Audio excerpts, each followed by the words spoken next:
Здравейте! Аз съм госпожа Мими от Академия Кит и днес заедно с вас ще направим един опит. Според вас, дали можем да виждаме звука? Нека да опитаме. Ще са ни нужни един голям картонен цилиндър, един по-малък картонен цилиндър, ножица, фин пясък или пък сол, балон и тиксо. Първото, което трябва да направим, е да пробием една дупка в големия цилиндър. Ето тук, така че в нея да пъхнем по-малкия. Можем да си помогнем с молив. Оставяме всичко ненужно на страна. И сега ще направим дупка в по-големия цилиндър, в който може да пъхнем по-малкия. Можем да очертаем с молив колко голяма трябва да е дупката. Дори и да не е прекалено прецизно, няма проблеми.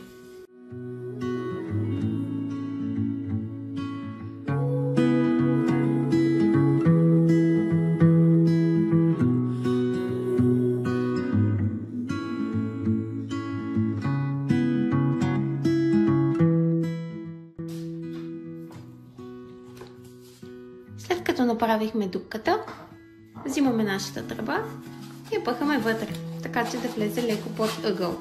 Ето по този начин. Следващата ни стъпка е да сложим балон ето тук отгоре. За целта взимаме балона, отрязваме ето тук и го разпъваме над кутията. За да ни е по-лесно, може да надуем и спаднем балона няколко пъти, за да се разтегне гумата.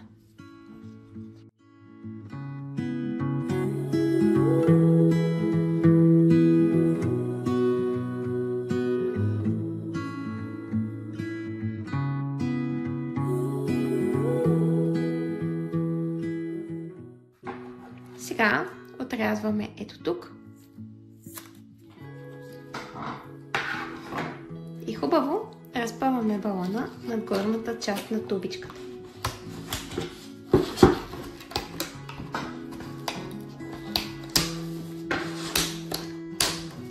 Когато го направим, ще залепим с тиксо, за да може балонът да е стабилен.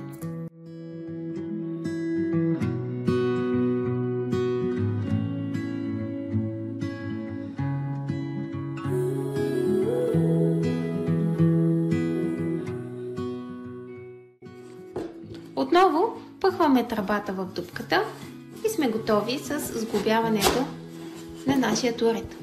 Единственото, което остава, е да го изпробваме. Взимаме злата или финния пясък и посипваме отгоре. Посипваме добре. А сега ще изговаряме звуци в тръбата и ще видим как се променя нашият пясък.